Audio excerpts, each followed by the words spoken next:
নেপালের চলমান রাজনৈতিক অস্থিরতা পরিস্থিতির ঘটনা এক নজরে জেনে নেওয়া যাক। নেপালের প্রধানমন্ত্রী কেপি শর্মা ওলির সরকারের পতন ঘটে মাত্র 2 দিনের তীব্র গণবিক্ষোভের ফলে। মূল ঘটনাগুলো সংক্ষেপে যদি বলা যায় তাহলে প্রথমেই নেপাল সরকারের সামাজিক মাধ্যমে নিষিদ্ধকরণ। 4 সেপ্টেম্বর সরকার ফেসবুক, ইউটিউব, টুইটার সহ 26টি সামাজিক যোগাযোগ মাধ্যম প্ল্যাটফর্ম নিষিদ্ধ করে দেয় নেপালের মধ্যে, যা তরুণদের মধ্যে ক্ষোভের সৃষ্টি করে। এর পেছনে সরকারের দাবি ছিল যে এসব প্ল্যাটফর্ম নিবন্ধন করেনি এবং ভুয়া তথ্য ছড়াচ্ছে, এই জন্য আমরা বন্ধ করতে বাধ্য। তবে সমালোচকদের মধ্যে এটা দুর্নীতি ও স্বজনপ্রীতির সমালোচনা রোধের কৌশল হিসেবে দেখে।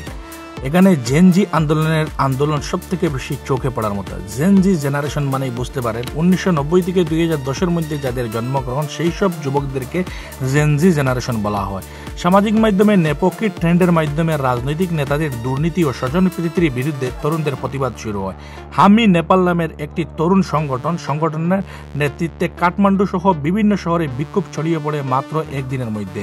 টানা 2 দিনের বিক্ষোভের ফলে নেপাল সরকারের পতন ঘটে এবং নেপাল সরকারের প্রধানমন্ত্রী কেপি শর্মা ওলি দেশ ছেড়ে পালিয়ে যেতে 2025 ইংরেজির 8 ও 9 সেপ্টেম্বর বিক্ষোভকারীদের সঙ্গে পুলিশের সংঘর্ষ তুমুলভাবে হয়।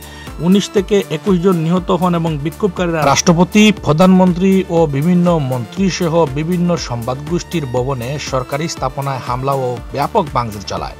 প্রধানমন্ত্রী পদত্যাগ করার পর সেনাপ্রধান জেনারেল অশোক রাজ সিংহদেলের পরামর্শে এবং মন্ত্রিসভার সদস্যদের সমর্থন প্রত্যাহারের পর 9 সেপ্টেম্বর ওলি পদত্যাগ করেন।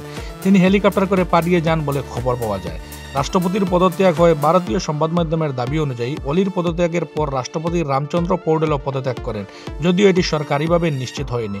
এবার নেপালের সুপ্রিম কোর্টের প্রাক্তন বিচারপতি সুশীলা কার্কিকে অন্তর্বর্তী সরকারের প্রধান হিসাবে জেনজি জেনারেশনের সাথে আলোচনা করে বসানো হয়েছে। এবার থেকে নেপালের চাবিকাঠি রয়েছে প্রাক্তন নেপালের প্রধান বিচারপতি সুশীলা কার্কির সাথে। এই মুহূর্তে সবথেকে বড় খবর, নেপালের দায়িত্বে একজন মহিলা, যার হাত দিয়ে নেপাল পুনরায় শুরু হবে, পুনরায় শাসনভার পাবেন উনি।